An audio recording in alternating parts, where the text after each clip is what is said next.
Hello students, welcome to math dental side YouTube channel. तो इस part के अंदर हमने बोन रिमॉडलिंग को कवर करना है।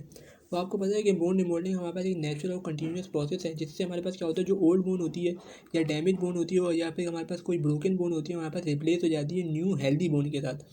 तो इसके अंदर हमारे पास कुछ सेल्स काम करते हैं। जो हमने बोन के सेल्स पढ़े थे वो हमारे पास क्या करते हैं, बोन की रिमॉडलिंग करते हैं। इसके बेसिकली 4 स्टेजेस होते हैं। अब 10 के अंदर इन्होंने सारी स्टेजेस को आगे पीछे किया हुआ है और बहुत घिचपिच की हुई है, तो उससे तो मैं आपको ये कवर नहीं कराऊंगा। ये 4 स्टेजेस मैं आपको इस डायग्राम से कवर करा देता हूँ। इसमें हमारे पास जो सबसे पहले स्टेज होता है वो हमारे पास होता है रेस्टिंग स्टेज। रेस्टिंग स्टेज मैंने पहले भी बताया था कि वो स्टेज होते हैं जिसमें हमारे पास बोन लाइनिंग सेल्स होते हैं। ठीक है, बोन लाइनिंग सेल्स आपको जहाँ भी नजर आगे समझ पे वहाँ पे ना बोन कोई फॉर्म हो रही है ना रिजॉल्व हो रही है, ये बोन लाइन हुई हुई है, कोई हमारे पास वो बोन की फॉर्मेशन या रिजॉर्प्शन नहीं हो रही, इसे हम रेस्टिंग स्टेज कहते हैं। फिर हमारे तो इसके बाद हमारे पास नेक्स्ट स्टेज आता है जिसके हमारे पास बोन की रिजॉर्प्शन होती है। अब ये बोन हमारे पास ख़राब हो रही है, सही है, तो इसको दूसरी बोन आनी है, तो हमारे पास क्या होंगे, जो ऑस्टियोक्लास्ट होंगे वो आएंगे और इस बोन की रिजॉर्प्शन करेंगे। उसके बाद हमारे पास अगला स्टेज आएगा which is transition stage. Transition stage के अंदर ये होता है कि जो ऑस्टियोक्लास्ट होते हैं उनका रिमूवल होता है और वहाँ पर हमारे पास आते हैं ऑस्टियोब्लास्ट। क्या होता है ट्रांजिशन स्टेज के अंदर, ऑस्टियोक्लास्ट रिमूव होते हैं, वहाँ पे आते हैं ऑस्टियोब्लास्ट। वहाँ पे हमारे पास ऑस्टियोब्लास्ट और नेक्स्ट स्टेज के अंदर हमारे पास मैट्रिक्स सिंथेसाइज होगा और ऑस्टियोब्लास्ट जो होंगे वो बोन की फॉर्मेशन करेंगे। तो अगर तुम ये बोन रिमॉडलिंग की डायग्राम देखो तो सबसे पहले हमारे पास रेस्टिंग स्टेज था जहाँ पे हमारे पास बोन लाइनिंग सेल्स थे। उसके बाद हमारे पास बोन रिजॉर्प्शन स्टेट आया जहाँ पे हमारे पास ऑस्टियोक्लास्ट है। फिर हमारे पास ट्रांजिशन स्टेट आया जहाँ पे हमारे पास ऑस्टियोक्लास्ट रिमूव हुए और क्या आ गया हमारे पास, ऑस्टियोब्लास्ट। उन्होंने मैट्रिक्स सिंथेसाइज किया, उसके बाद क्या कर दी, बोन की फॉर्मेशन कर दी। सो उसके बाद हमारे पास 10 के अंदर एक डायग्राम में फिगर 6 थी। ये डायग्राम आपकी ऑस्पी के लिए बहुत इंपॉर्टेंट है और ये ऑस्पी के अंदर मैंने देखी भी आते हुए।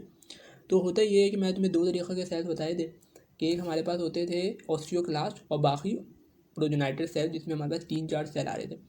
तो बेसिकली इन्होंने इसके अंदर इसको ऐसे कर दिया कि एक इन्होंने मीसेनकाइमल स्टेम सेल बता दिए, उससे हमारे पास जो होते हैं वो ऑस्टियोब्लास्ट ऑस्टियोसाइट्स आते हैं, और दूसरे हमारे पास होते हैं हिमेटोपोइटिक स्टेम सेल, जिससे हमारे पास मोनोसाइट्स आते हैं और आगे जाके वो ऑस्टियोक्लास्ट बनाते हैं।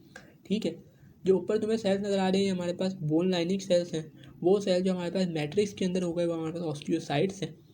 सही है, ये हमारे पास मोनोन्यूक्लियर सेल्स हैं और ये हमारे पास हैं बेसिकली ऑस्टियोब्लास्ट। ये हमारे पास नई बोन बना रहे हैं, अनमिनरलाइज मैट्रिक्स बन रहा है जिसे हम ऑस्टियोइड कहते हैं। उसके नीचे हमारे पास न्यू बोन आ रही है और उसके नीचे हमारे पास cement line. Cement line basically वो लाइन होती है जो हमारे पास ओल्ड बोन और न्यू बोन के दरमियान बैरियर होता है।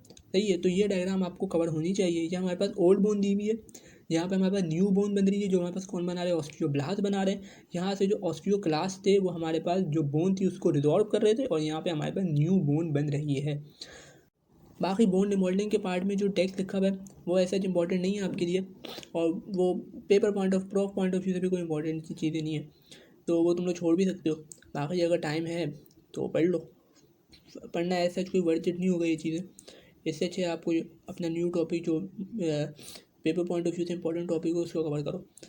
सही है, तो बोन का चैप्टर में यही था। अब हमें पेरिडोन्शियम के चैप्टर में जो एल्वुलर बोन दी हुई है उसको मैं अगले पार्ट के अंदर कवर करवा दूंगा, उसके बाद हम लोग BCQs कवर करेंगे। तो नाउ अल्लाह हाफिज़।